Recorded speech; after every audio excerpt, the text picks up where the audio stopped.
Hello, hello, hello. I hope everybody is having a happy Monday. For all my Canadians, happy Thanksgiving.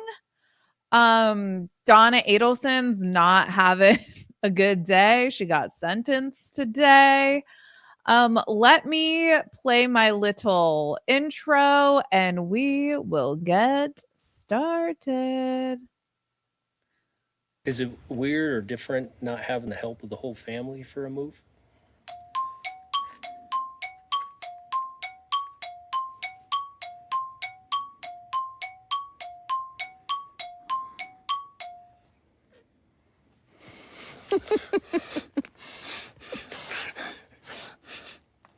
Anyway, is there anything else? Okay. What a gift production is this season of Sis Arrives. I know that a lot of people, I know that this wasn't like a terribly exciting episode. I do have a lot to talk about though.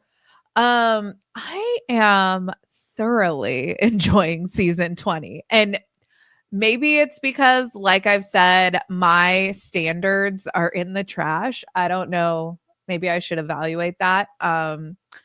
But I probably won't. I have a low threshold for entertainment. Like I'm enjoying myself. So I'm enjoying watching Kody and Robin thoroughly embarrass themselves. I'm gonna have a video tomorrow called The Grief Grifters because that is totally what they're doing. Like the absolute audacity of these two. It's crazy. Let's just touch on special forces real quick. So Jussie Smollett, apparently this is a real thing. So I'll be totally honest. So if you guys are watching Special Forces, Jussie developed like a cough. And, the dude was literally charged with committing a hoax. So pardon me if I don't right off the bat believe this dude, right? Now it's like everyone's going to be questioning your integrity for the rest of your life. That's what happens. But he does get seen by a doctor who says that he has inflammation and they have to medically withdraw him. And I'm just like, sure, Jan. Well, nobody wants a lawsuit, right? So obviously, if you go see medical, they're probably going to be like, you should probably not continue.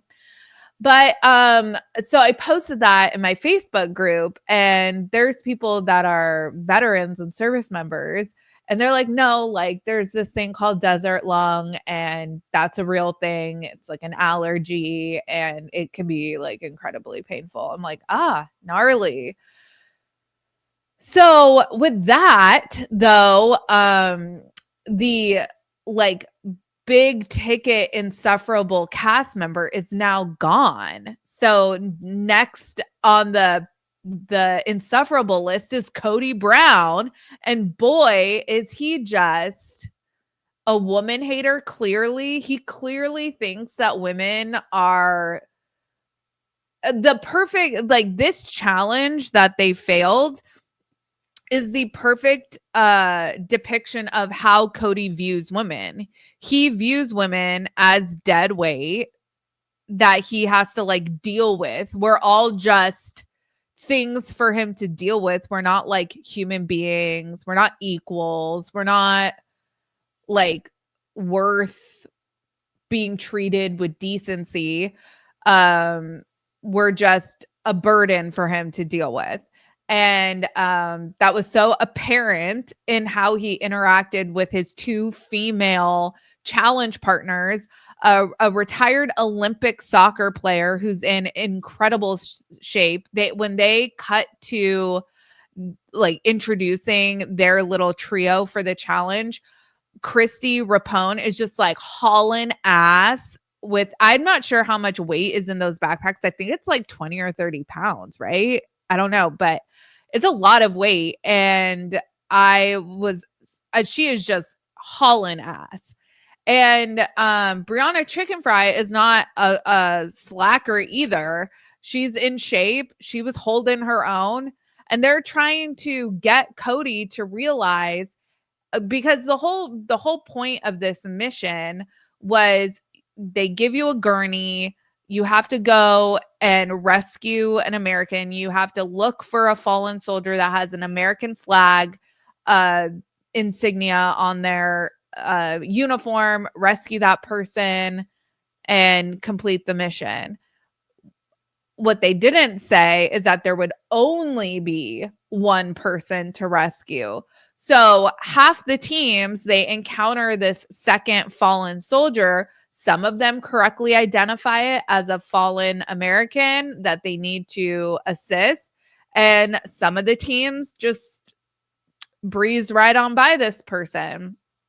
Kody's team, they get to the second person, and Brianna is like, hey, Kody, like, I think we need to help this guy. And Kody's screaming like, ladies, just pick up that bag. Blah, blah. Like, he won't even let them talk. And then, you know, Brianna like kind of huffs and rolls her eyes. It's like, geez, this guy, right? And then they pass the guy. They don't help him. And they make it to the end, and they learn from the DS people, hey, you just left the man to die. What are you going to tell his family? Kody. But so 30 pounds, not too bad. The packs are 30 pounds. Okay. Yeah, it's oh, this says I can show comments on stage. How does that work? Says it's beta. We'll see if that works. My husband found all this Halloween decor, you guys, and added it to my, so there's like random pumpkins. Interior designer, he is not, but let's see. Chicken Fry roasted Kody on her podcast. She nailed him to perfection. She stated that she thought at first he was special needs. Oh my gosh. Oh my gosh.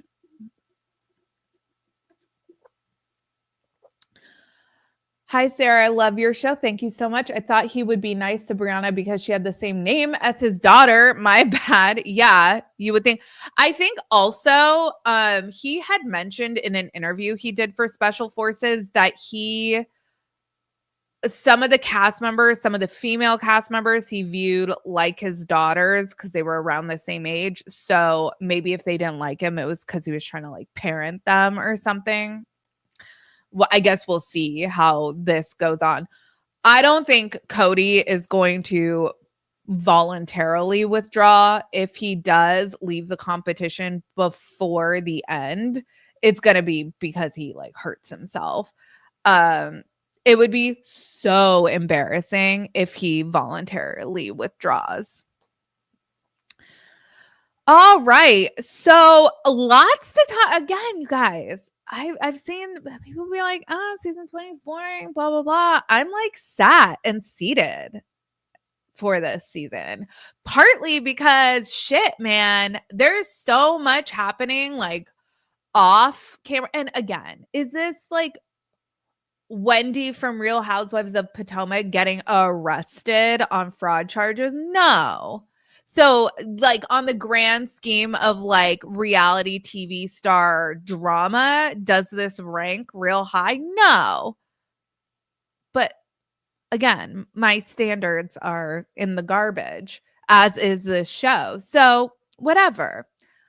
Thank you so much. Thank you. Yeah. So I'm going to be getting my hair extensions taken out. A couple videos ago, I actually had them out because my hairstylist was dyeing the extensions, but I'm really trying to side tangent. So you guys know I had 3 plastic surgeries this year.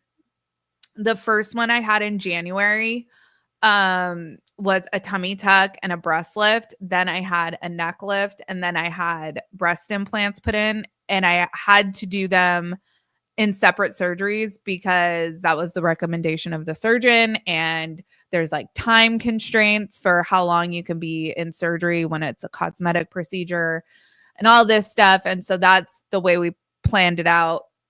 I'm done having plastic surgery unless like I need to fix a surgery. But anyways, that's beside the point.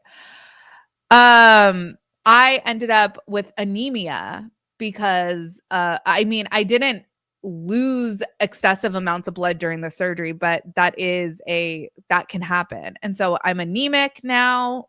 I'm working my way back from that.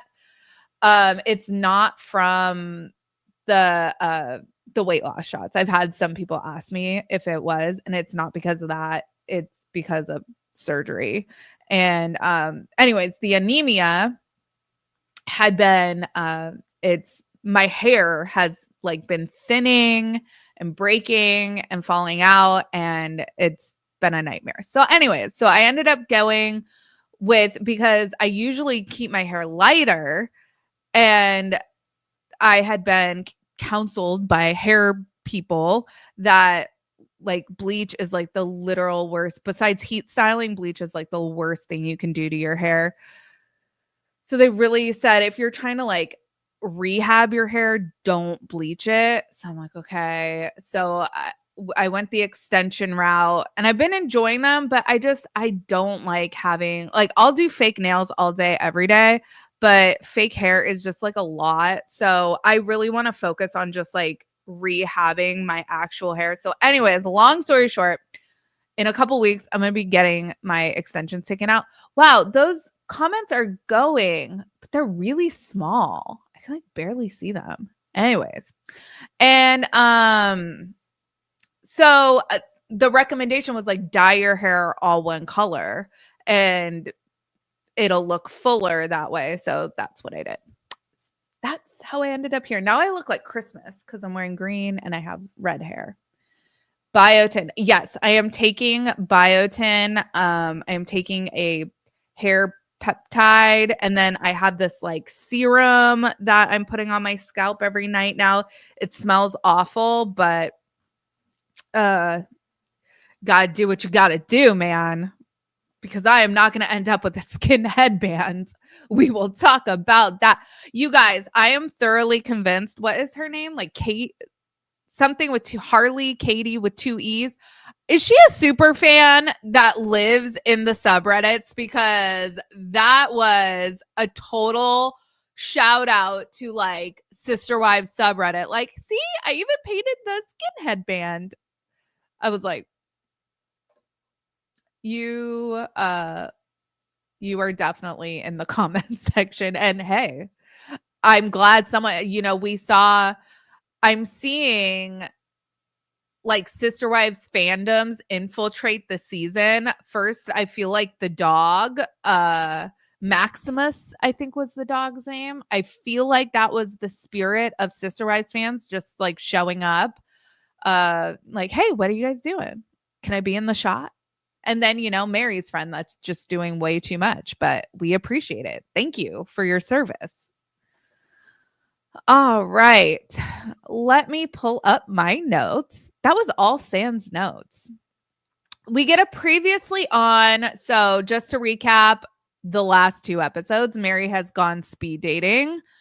AKA Mary feels like she's too famous for Utah. Ron is far and above the best of the bunch. Kody really wants to move, and McKelty and Tony are actually moving and driving through a tornado. This amount of hail, you guys, I would have freaked out. I'm from Southern California. You guys all know that. I think it's hailed. I think I have like experienced hail in my childhood, but that was like an anomaly, and like I wasn't in a car or anything when it was happening, so it was kind of just like, oh, this is crazy, it's ice falling from the sky. If I was driving in hail, I would have been flipping out. I was telling my Facebook mods, I was like, my husband would have had to like drop me off somewhere and journey forth with our kids, because I would have been like a liability in the car. It would have been like, you are adding to the unsafeness of this experience. There were craters in Tony and McKelty's windshield. Holy shit. And then I loved David being like, I am so sorry I missed out on the action. I would have been grateful to miss out on the action. And I would have been panicked if I was like McKelty. Like, I have to imagine that some glass like flew in the car. She said she was like shielding the kids with a blanket. Whew, that's scary. But they pulled off and they sought shelter under the awning of a hotel, and all was well. And Tony commented that people are really nice in a crisis, and that has always been my experience, except for here in Central Florida. Let me tell you a story.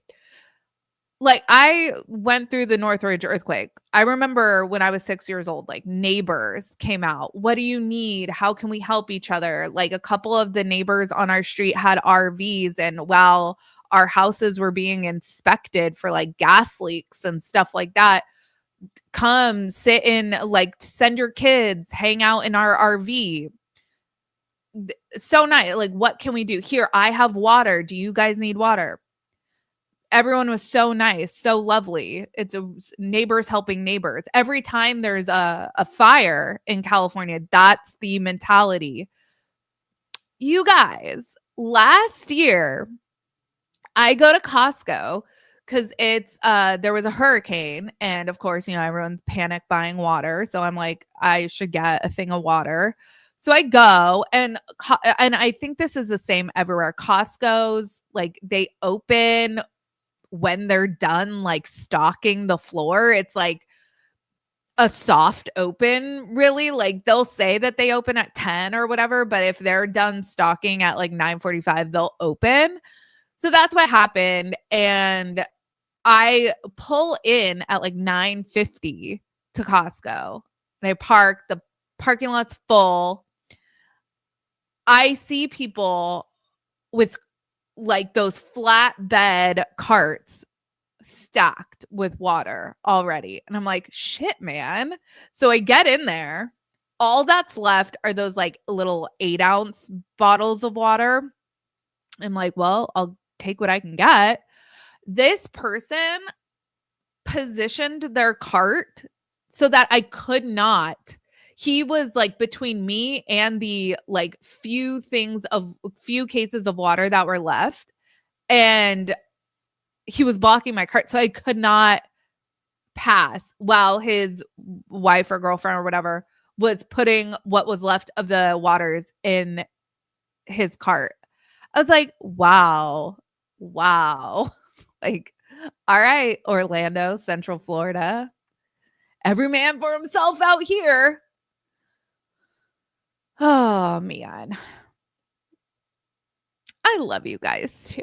And thanks for letting me side tangent, because if the episode was boring, maybe my life is more interesting, or maybe it's more boring and you're like, never mind. Maybe the show's not that bad after all. Who knows? Hail and driving, do not mix, find shelter, an overpass, ASAP. Yeah. You just retired from Target, Central Florida. We limit 2 cases per person during a hurricane. Yeah, a lot of places do. I think, yeah, Target, Publix, they all have like limits on. I remember when like eggs were really expensive for a while. Like Publix would only let you buy one thing of eggs at a time. So yeah, but Costco was like, YOLO, or like let's just have a bloodbath here at Costco, I guess. Here in Florida, I've learned to fend for myself. It was really shocking to me, and I'm sure, like, I'm sure that that's a one-off. I have not experienced that other places. That was literally that one time. But being that it was like an imminent hurricane, this was just last year. So what hurricane, I forget what the hurricane name was, but it was like shocking to me that it wasn't like, hey, what can we do for you? Because like we have a generator and we lost power for like 2 or 3 days. And our neighbor was like, hey, can I plug my coffee maker into your generator? And we're like, yeah, that's what you do, man. You know, like that's what you do. Car washes are a good shelter for hailstorms. Never pull under an overpass as a Texan. Can you guys see these comments? I cannot. It is way too small for me. I'm going to turn them off, but if you prefer, let me know and I will put them back. My parents are down there. Now I know why my dad's so proud of his water hoard. Yeah. Now I always have a rule. I have 2 cases of water at all times. Yeah. So, yep, because you never know. You never know. So, well, I'm like, 5 minutes into the episode? Hold on. I just lost my notes. Let me pull them back up. All right, let's shoot over to Parawan. Also, did you guys notice that Tony and McKelty have a Tesla? So, like, chess career, Christine, I don't know, something they did. They are able to have a Tesla because David and Christine were towing that or hauling it, and they put it in their garage. So I'm assuming it's Tony and McKelty's. That's not the car that they were driving. But yeah, they have a white Tesla. That's like $100,000 car. So over in Parawan, it's been a couple days since the speed dating event, and Mary liked Ron. She matched with Ron, but she hasn't communicated with him yet. So we will see if she does. She's gathered the gals for a wine and paint night, and they are painting eggplants. And we all know, everybody in the English speaking world and even non-English, everyone in the emoji using world knows what an eggplant emoji is used for, except for Robin, apparently. Eggplants? An eggplant's an eggplant. What are you guys talking about? I'm just shy and pretty and bashful. Mary, because she's the jokester, but she doesn't like dumb jokes. She makes a joke that she has had eggplant once. I'm assuming she means actual eggplant, and she didn't like it. What I found interesting was the gal, and I forget all of her friends' names, or like who's who. So I'm just gonna say the gal who was like, "Let's paint eggplants," ends up painting a like the sweaty face emoji.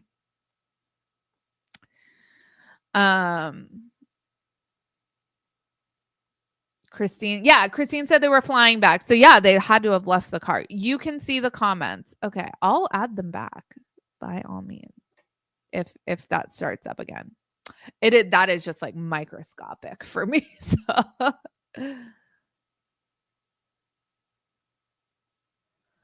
the knot look on my shelf table looks like a cone flower.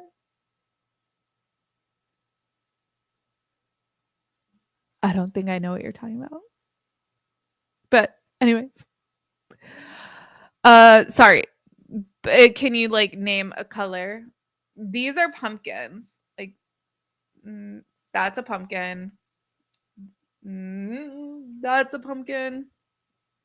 This is a Delft plate. That was my Oma's. She passed away. All of this is Target decor, except for this is a Diet Coke ornament. That is just fabulous.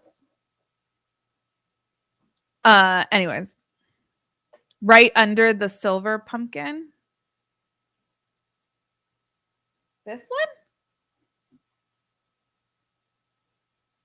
Oh, like the knot in the wood? I'll have to investigate that. All right, moving on, because I'm sure people are like, girl, please get it together. You guys have said that you thought that the like painting scene was weird. Everything with Mary seems kind of, well, it's obviously contrived because Mary doesn't have anyone to authentically film with except for Jen, who's kind of more of an ancillary character. I liked her friend Brandy, the one that Kody said that Mary had to ditch the bitches. I liked her. I would love to see Mary hang out with her again. But I get why people are like, this is weird. But we got to have Mary content. I mean, she's one of the 5. Lover, hater, indifferent to her, she has to be 1/4 of these segments. So she paints her eggplant, and Mary probably is gonna hang this in her kitchen because she writes dinner time on it. And then we kind of end this segment on a cliffhanger because everyone's cracking up because the one girl turns her thing around and it's like, oh my God, I can't believe she painted that. What did she paint? We'll come back to that. Because over at the McMansion 1.0, Kody and Robin are packing up because they want to move. I don't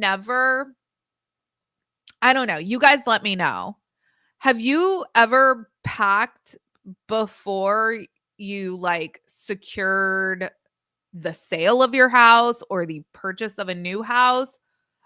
I guess I don't really see the point in that. Like, I guess I could kind of see the point in like maybe going through and like donating stuff or like getting rid of stuff that you don't need anymore.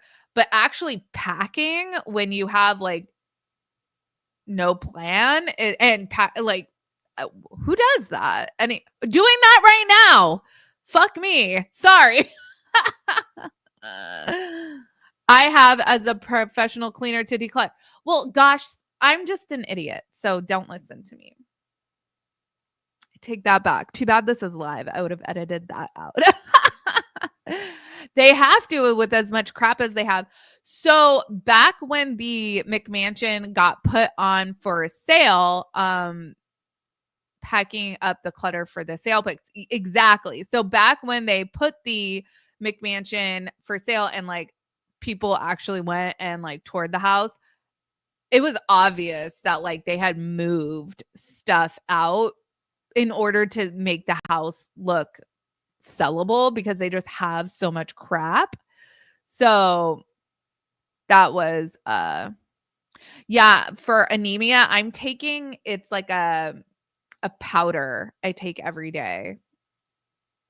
It's like berry flavored. It's not the best, but it's not the worst. And I was taking iron pills and that mixed with Zepbound, because I'm back on Zepbound, not good for constipation. So my doctor recommended this powder and it's been so much better for constipation. I'm going to get my blood taken in November and hopefully, because I wasn't too badly anemic, so hopefully I crossed the threshold back, but we'll see.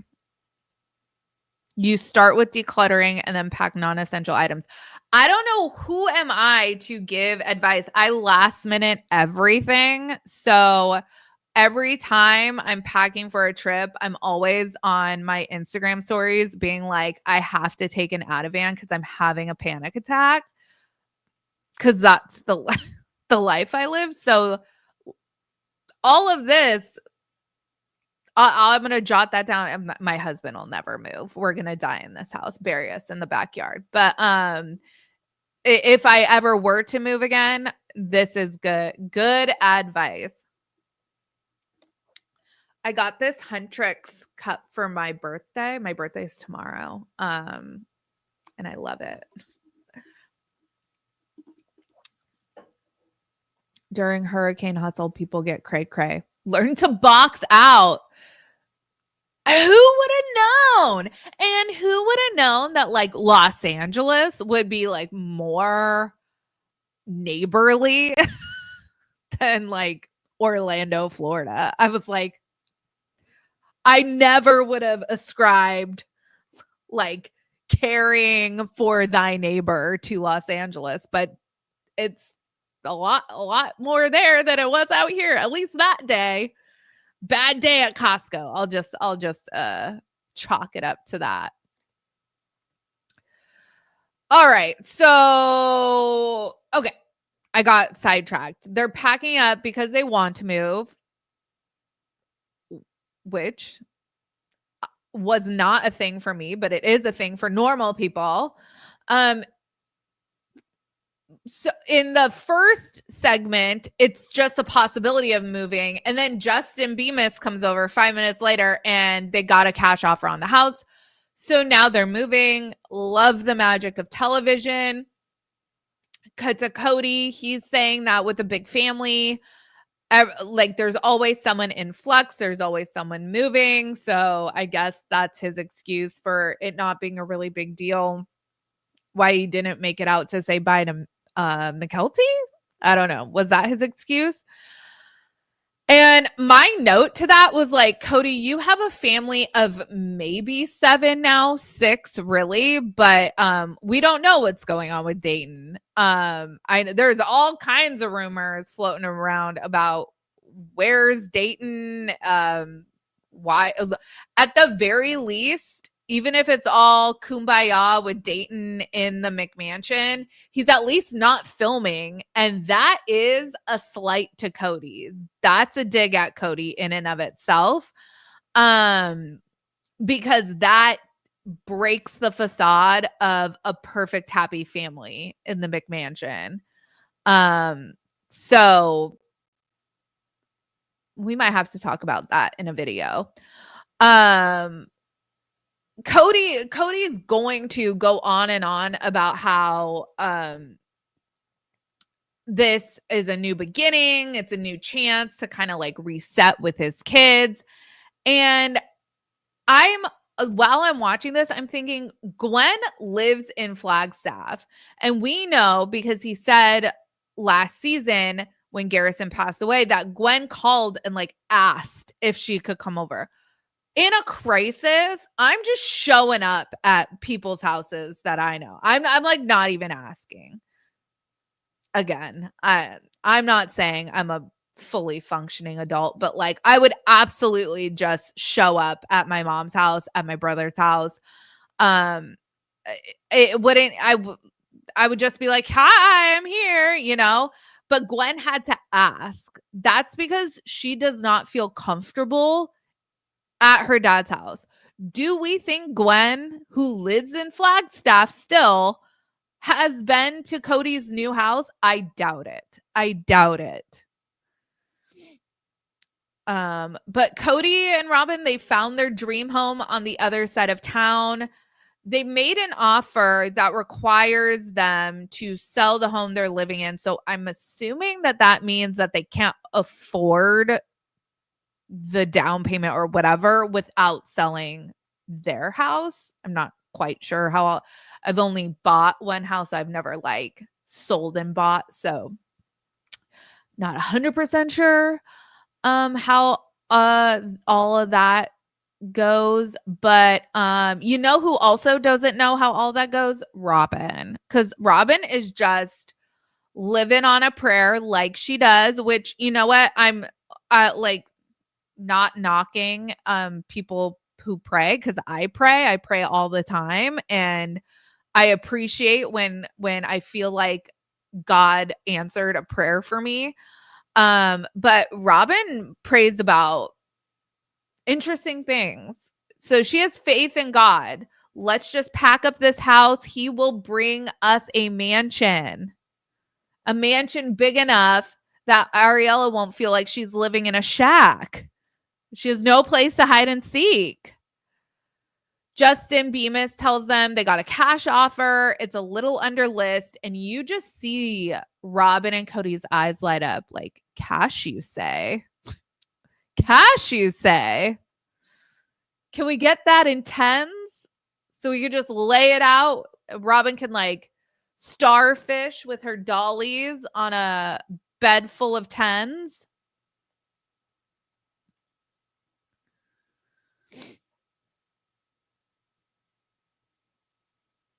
Oh, you share a birthday with my brother. Happy birthday to your brother. He was adopted from foster care, so I've not seen him in over 25 years. I'm so sorry.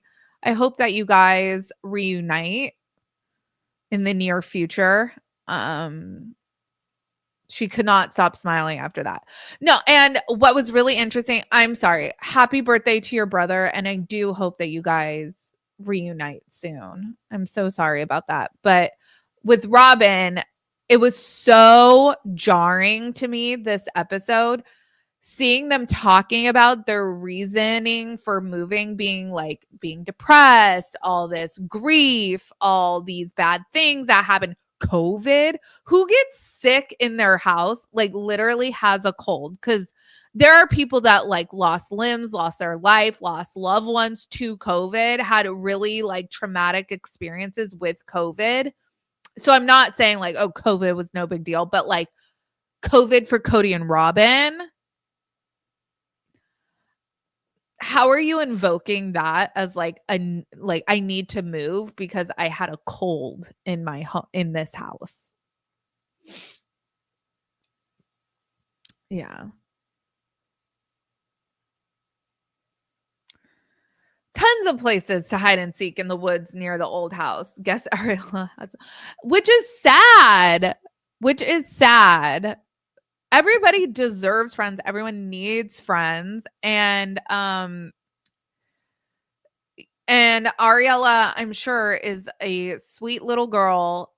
She's not even a little girl anymore, which is something to talk about, because I feel like they had her. I feel like they perpetually dress her much younger than she actually is. Like the clothes she was wearing in this episode is clothes like I dressed my daughter in when she was like 3 or 4, like those bike shorts with like a shirt, like it's like a Target outfit. Like if we were going to the park or to playground or something, and it's just like something she could like rough and tumble in. But like, isn't Ari like 9 now? 9 or 10?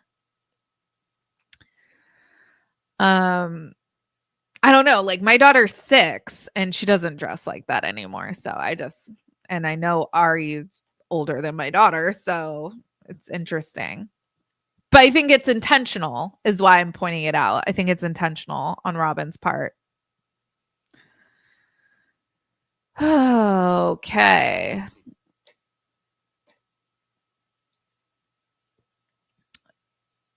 I did notice a bunch of times this episode, Kody calls Robin Mrs. Brown. So during their little meeting with Justin Bemis, he calls her Mrs. Brown. When at the end of the episode, when they're in the new house, he calls her Mrs. Brown. It's odd. The other odd part, and it was frankly hysterical to me, is like we see Robin and Kody have this little like play fight about this table. Robin thinks it's hideous. Kody loves it. Robin says it's not her taste. Girl, we've seen your taste. Robin says her taste is like classy. It's old world. It's purple. It's dolly sized. This table is just way too big. But I'm like, this table actually I thought was really cool. The chairs did not go with it. The chairs did not match, but the table itself I thought was really cool. Kind of reminded me of like a Game of Thronesy type of table. Like that's what it reminded me of. I'm with Kody. I liked the table. You definitely don't need a table that big. So it's probably like, oh, this is actually really sad to have a table this big because we just don't have enough people to fill a table this size. So now we just look absurd sitting with our tiny ass family at this big ass table. I don't know. Maybe that's where Robin's coming from. But also it was like, just to jump ahead just a second, I found it so interesting when Brianna was like, oh my gosh, I'm so like excited that I'm so relieved that we like secured this house or whatever she said. And okay, my parents have lived in the same house for 30 years. So like I moved out when I was 17. I went to college. Then I lived in New York. I moved home for a couple years in my late 20s, and then I got married. So I don't know what it's like to like house shop as like an elder teen or young 20-year-old with like your parents if you're still living at home. But it's interesting that like she doesn't seem like she has plans to like not live with her parents anytime soon. Found that interesting because like I don't know, if I was like 17, 18, I don't think I'd really give a shit what my parents bought because I'm not planning on like making memories there. So I don't know, maybe that's just me.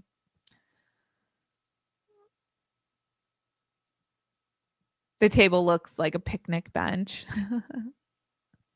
Saul turns 14 this month. Jeez.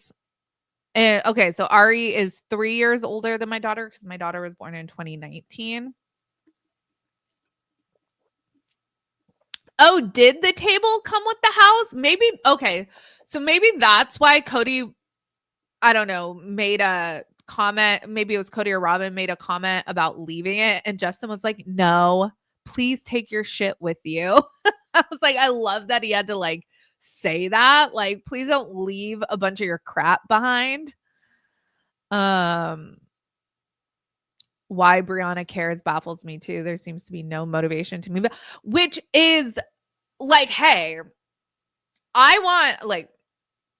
want my kids to live with me for as long as possible. So I get it. I get where Robin's coming from. But being that Kody was like pushing all of his other kids out at 18 and like making it a point, like those kids are 18. I've done everything for them. Bye-bye. It's interesting that like these kids don't have to like leave.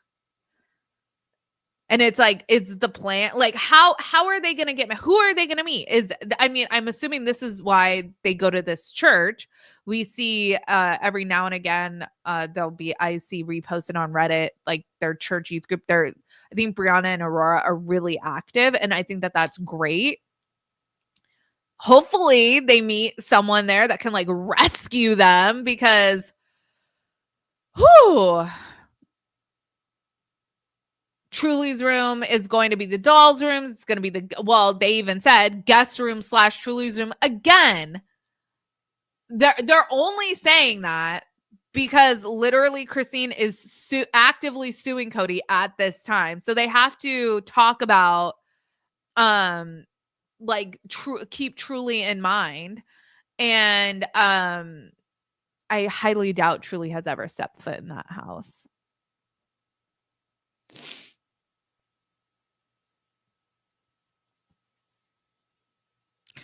But here's we get the scene that was put out as a teaser. The new home is a new beginning for Robin. Robin says it's close to the girls' church. It's close to school. And people that know the area have talked about the fact that they moved like 5 minutes closer to all of these things. Like, yeah, it's on the other side of town, but it's almost equidistant from the old house. So, but Kody is saying the initial draw for a new house is it's a new beginning, a place for his kids to come. This house, the house that they currently live in, has too many bad memories. He got divorced 3 times. He got the call about Garrison. He got COVID in this house. And he's got to say on camera that there will be a room for Truly. But then Kody admits on camera that his kids visiting is a fantasy. So no one really means anything they're talking about here. What I did love is we cut to like Mary and Janelle specifically talking about how Kody doesn't stay in one place. McKelty has talked about that on her Patreon. How Kody is he's a Rolling Stone. He gets an itch every like 5 years or so, and he has to move. So when Robin is talking about like building memories, like having grandkids in this house, that this is going to be some sort of permanent move, it's like, do you even know who you're married to? Because you've been with this man now for 15, 16 years. How many times have you moved? Do you really think that that he is ever going to be happy in one place? Because he is 57 years old according to special forces, and he has never, I don't think he's ever lived anywhere even 10 years. So that's just never going to happen. You're not going to have grandkids in this house unless, I don't know, Ari or Saul becomes like teen parents. This is just not going to happen.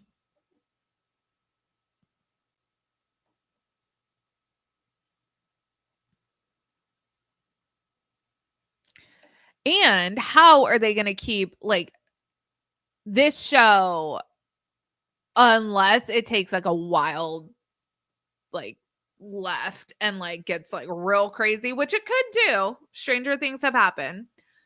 I think that this show probably has like a couple more seasons left to go because I don't know, maybe Christine, Mary, or Janelle might call it quits on the show, but Kody is not going to actively quit the show. The show is going to have to get canceled for Kody to quit because now we see he's relying on the show, obviously, to pay this. I don't even know how much of a mortgage he has, but it would cause me anxiety just to even think about that. Whew.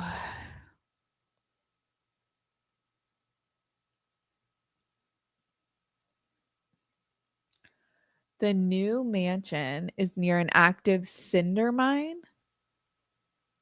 What is a cinder mine? How is that going to work with Robin's weakened lungs from when she had pneumonia years ago and Saul had RSVP? RSVP is what I just said. 13 years ago. Yeah. Couldn't let kids come over because Saul had RSV. Volcanic cinders.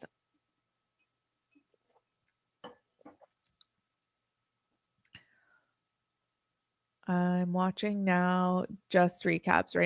Ratings have dropped. I mean, TLC is not going to like lose money on a show. It's still a highly rated show. I did notice though today because last season on HBO Max, Sister Wives was always in the top 10 series on HBO Max, and it's not right now.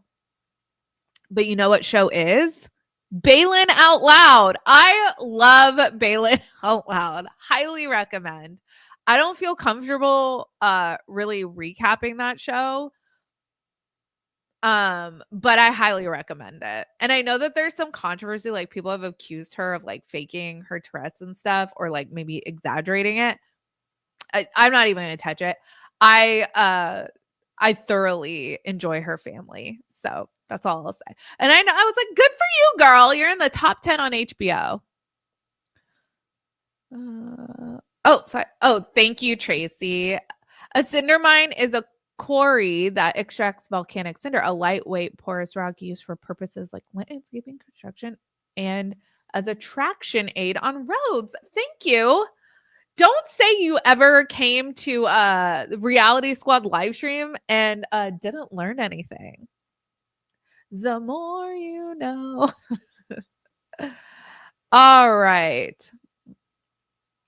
Let's see. Bailin' Out Loud is about a girl who has Tourette's, like really severe Tourette syndrome. And she has I forget what it's called, but it's a type of Tourette syndrome that makes you like say bad words and things like that. She also has OCD. I have OCD, so I kind of find a kinship with her. There was a really touching moment in the first season when her therapist comes over and she gives her therapist like this big hug, and the way she talks about therapy is like it saved her life, and that's absolutely how I feel about therapy too, for me, because I was like a non-functioning person when I was 19 years old. So I think that's why I really enjoy watching her journey. Now she just got engaged. She's some of her tics and the things that she says are funny. But to get on like a YouTube channel and say that someone's Tourette's tic is funny, hello, that insta cancel. So I'm not gonna touch that with a 10-foot pole. She herself, like her and her fiance, they crack each other up with the things that she ticks about. And what I love is that she will point out like she'll be trying a new food and she's like, oh, I'm gonna tick about this, because she's gonna obsess over it. It's really interesting to get into the mind of like what causes tics, at least for her. I don't know if it's for like all people with Tourette's, but at least for her, she'll say like, this is gonna cause me to tick. Um it's a good show, and her siblings are on it, and it's interesting. They talk about to the degree that her Tourette's has really affected their life, especially like her sister. It's really interesting. Yes, tippy tippy tap that wiener. She is awesome. I love like I have Tourette's syndrome stupid. Was it a cab driver or Uber driver where she just goes, "You're bald"? And I took that caption and I was like, I want Balin to meet Kody and her just go, "You're bald" to Kody. I would die. A happy death. Take me, rapture me, God. You can take me to heaven after that. Let us get back to Sister Wives. So yeah, Janelle points out, so, for Robin, who allegedly speaks Kody, she seems to not realize that it doesn't matter where you live with Kody. He's never going to be satisfied. So now you're in a $2 million house. So what did he say? That this house was 40% bigger than their previous house? How much is a house that's 40% bigger than this house going to cost you? And I know I've never been to Flagstaff, but I've heard it's like a swanky area. Real estate's expensive. It's in high demand. And if they want to stay in Flagstaff, what is it going to be, like a $6 million house that they're going to have to go to? Man. You can tell though that Mary has not fully deconstructed from Kody yet. You can tell with like the speed dating, it almost felt like she viewed it as like she was cheating on Kody by going speed dating. And then here it's like, I don't know if I know that Kody absolutely holds what they say in their couch interviews against them. So Mary still, it's obvious she's afraid to piss Kody off, because while Janelle is like, Cody's just fucks off and does whatever he wants. He doesn't think about anything. He can't sit still. He always has to move. Grass is always greener type of mentality. Mary's like, Cody's just a social person. What the hell does that have to do with moving every 5 years?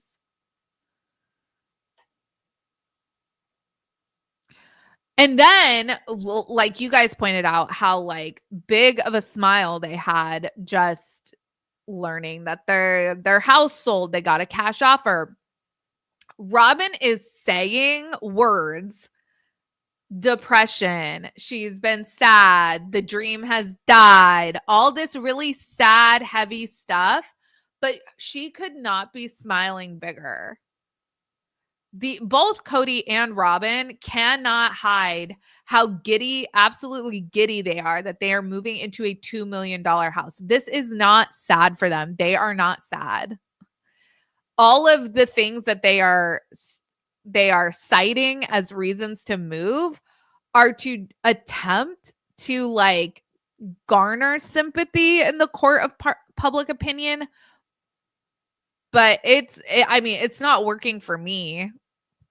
They are grifting off of public sympathy for like actual sad shit that happened. I'll even go so far as to say to other family members, because I don't really think that, I don't know how much certain tragic events really affected Kody and Robin all that much. I'll just leave it at that. Cancel me. I can't help what I think, you know? It's not a popular opinion, but it's a thought. I cannot shake it.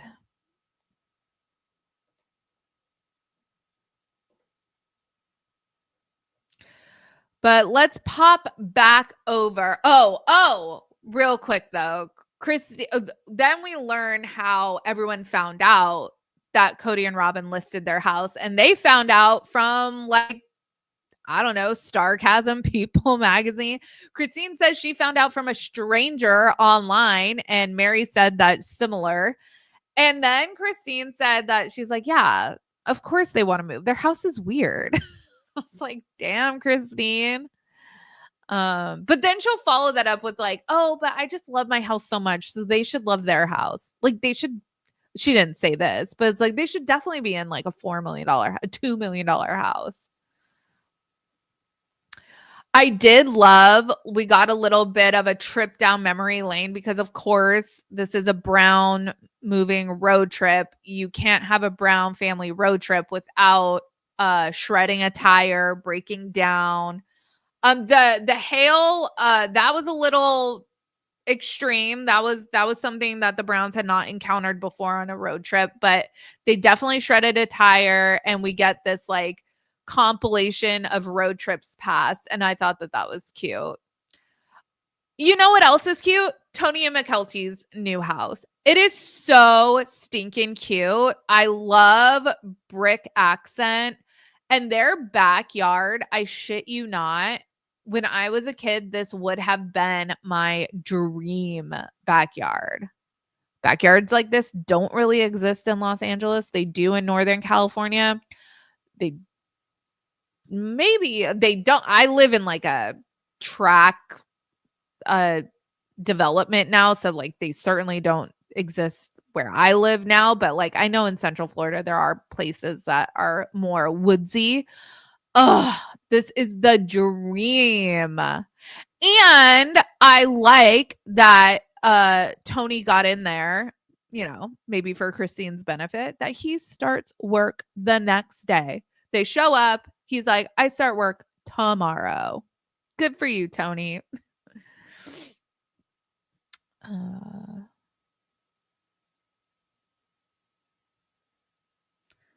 Yeah, very nice house. Very nice, cute. And I guess I've been watching Tony and McKelty's Patreon for a while. I guess I realized that like, because they would be sitting doing their watch alongs and they would like be like, oh, I have to go upstairs to check on the kids or something.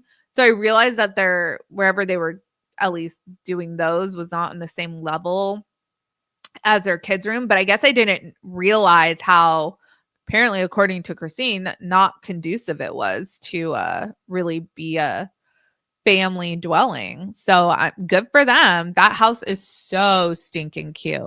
Obsessed with it.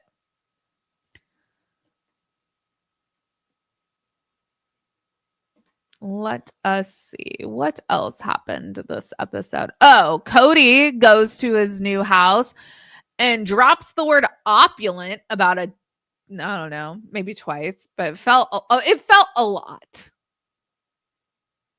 It was an opulent amount of uses of the word opulent.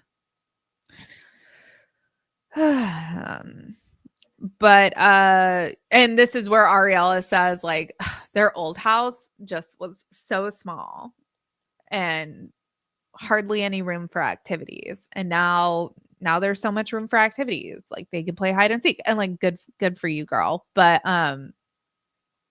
how big was their old house? Like 5,000 square feet.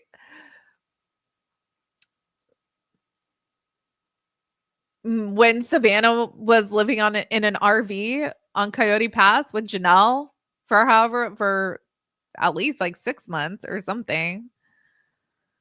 Oh my goodness. Kody loves learning new words. This is a good point. If you don't cram your house full of crap, you'll have room. This is a good question, and I want to hear what you guys think. Do you think Janelle and Christine's relationship is getting strained? Or is this like a plot line? Is this a storyline? I think they're fine, personally. I think that they've gone, like collectively together as moms, they've gone through like a horrible tragedy. And I think I don't think that they'll ever like not be in each other's lives. I think that there is a genuine affection between them. I think that this is mostly fun ribbing. I think Christine is more hurt that her kids are moving towards Janelle than Janelle is like, ooh, I got your kids. You know, I think that was just played up for the cameras. But we'll see. Next episode, Christine is going to be talking to David about feeling jealous, and I think that it's all in good fun between Christine and Janelle. I think that they're fine. I think that they're gonna be fine.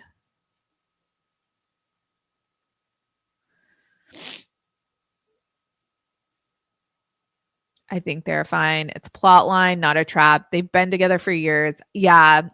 You know, what I will say is I don't think that they've fully bonded like how we see them now until it was clear Christine was leaving. So I think maybe like 2020, 2021-ish. And they even mentioned that on the show. Like COVID was when like they decided, okay, we're co-parents. Kody and Robin can be parents over there in the McMansion, and we'll be co-parents over here. And their kids are all super close. They're going to be fine.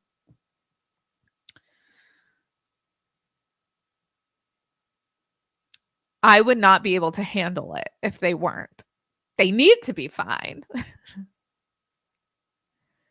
I thought it was so lovely to see Savannah this episode. Madison drops the bomb that she's pregnant, and I had no idea that her due date was on the anniversary of Garrison's passing.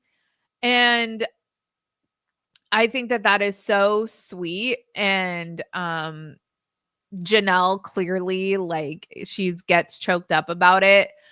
Because it gives a glimmer of hope on an incredibly sad day. So that day is no longer marked by something so tragic. Now there's like, and you can't help but think maybe Garrison had a hand in that, you know, and that they talk about that in the episode. And I just thought it was very lovely. I did find it funny. Christine said Madison's never showy about being pregnant. She just kind of blurts things out. That's very on brand for her. McKelty talks about how the siblings have all gotten a lot closer over the last year. And Tony was saying how he thought everyone, at least like Maddie, was done having kids. And so McKelty asked him, does that make you want more kids? And he's like, absolutely not. And he's learned what not to do from Kody. And let's see.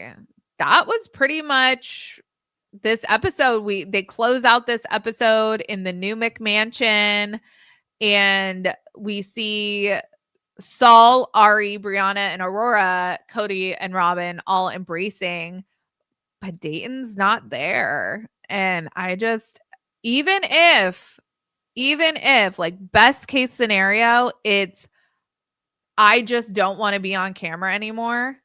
That is a middle finger to Kody and Robin.